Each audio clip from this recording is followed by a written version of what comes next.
Well, clearly the term hypocrisy is leveled at the United States. We look at the so-called war on terror as beginning in Afghanistan in October of 2001. That was the first U.S. action, really, in September. There were some strikes. That's according to the official narrative here. But the war in Afghanistan began in 1979 in earnest under the Carter administration with Zbigniew Brzezinski bringing arms and organizing troops to resist the government in Kabul. These were organized among the peasants who were more or less the slaves of the old landed aristocracy, whose lands were being taken by the government and redistributed to the peasants so that they could farm it and, enter at least the 19th century, if not the 20th century at that time. They were organized into a battle with the Kabul government in order to create what Brzezinski called Russia's or the Soviet Union's Vietnam. In other words, a bloody conflict that would last for many years. They got their wish because they lit a match essentially in July of 1979, and that fire is still burning. So the U.S. is in the Middle East and these other countries supposedly fighting terrorism, but it is the father of that terrorism and of the terrorist groups, such as the Mujahideen, that it organized.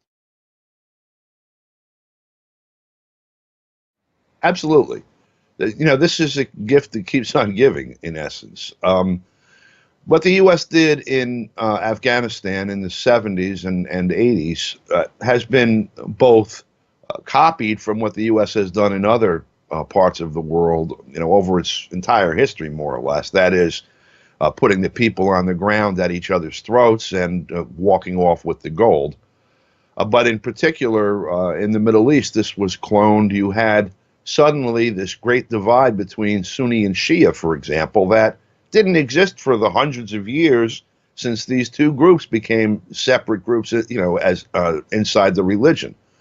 Now these are banners to organize around for mass murder. And again, the U.S. and the European colonial powers, who, by the way, created much of the precondition for what's happening now in that region and elsewhere, they walk off with the gold yet again. In Iraq, in Libya, in Syria, in a half dozen countries in Africa, in Saudi Arabia itself, in Yemen, in all over the region, really. There's been war going on against, at least since 1979. Really, many would say since the theft of Palestine by Europeans and Americans, gifting it to the white settlers that now call themselves Israelis. The region has been at war for a good 70, 80 years, and the arms come from the United States, the training comes from the United States, the ideological raison comes from the United States, and since at least the 60s and 70s, they've been quote-unquote fighting terrorism, which, again, is a terrorism they created, whether it's the Mujahideen, Al-Qaeda, ISIS, al-Nusra. These are all groups that are the children of Langley and the Pentagon. Well, first of all, there's the domestic component. The United States used Afghanistan, which bordered the Soviet Union, as a staging area for the creation of what ultimately became Al-Qaeda, and that is the Mujahideen. They spread into areas of the Soviet Union where there were, Muslim populations with some groups among them, following the line that came from Saudi Arabia, the propaganda line, the sect that was used to spread hate against other groups, including other Muslims. They had to deal with terrorism on their own territory from Dagestan and other places inside Russia itself, and they've done so successfully. In addition to that, they have become engaged, particularly, most notably in Syria. Their involvement at the UN Security Council was acquiescence to resolutions 1970 and 1973, along with China, by the way, with respect to Libya, that was perverted and used as an excuse by the U.S. to bomb Libya into the Stone Age. The Russians and Chinese had no understanding that that's what was going to happen, because the language of those resolutions doesn't allow it, but that's what was done. And then the U.S. tried to roll into Syria, and Russia and China stopped the air war against Syria at the UN Security Council back in 2011 and several times after that. Then there was the so-called chemical attack that was used as an excuse by the Obama administration to attempt to do an aerial campaign against Syria, and Russia again diffused that by negotiating a termination of any chemical weapons on the soil of Syria with the Syrian government.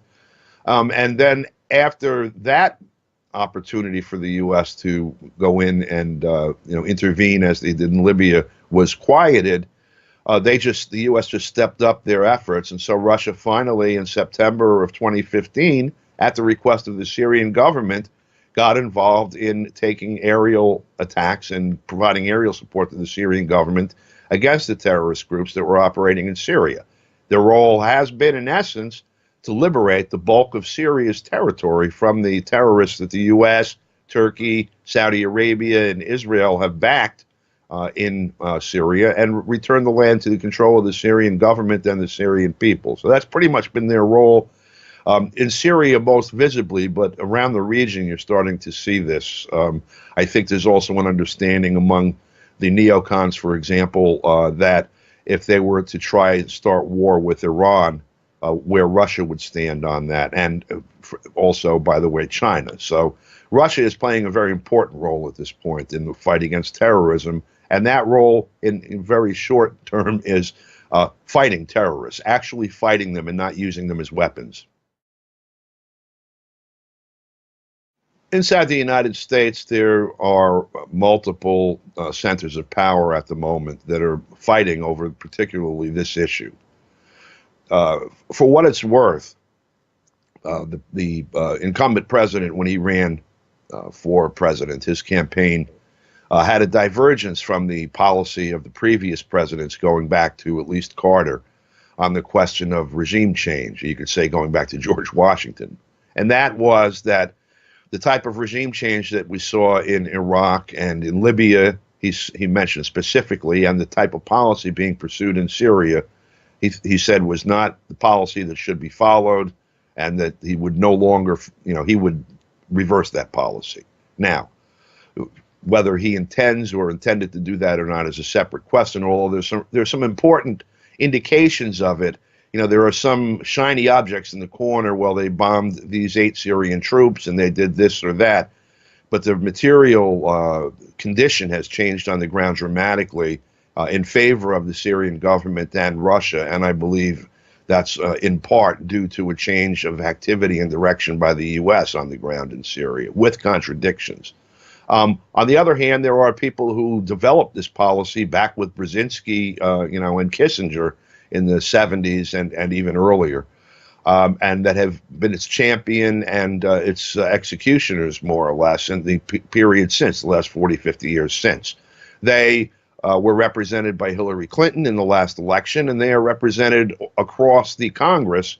Last month we saw, a vote with 517 out of the 535 members of the 2 houses of Congress voting for more sanctions against Iran, among other things. That bloc is very present in the U.S. government still, and its opposition to President Trump, despite the many reasons that one might want to oppose President Trump, including the rhetoric that he tosses at Iran, is actually founded in the policy changes that he's either begun to implement or threatens to implement, according to his campaign rhetoric. So Washington speaks with 2 voices.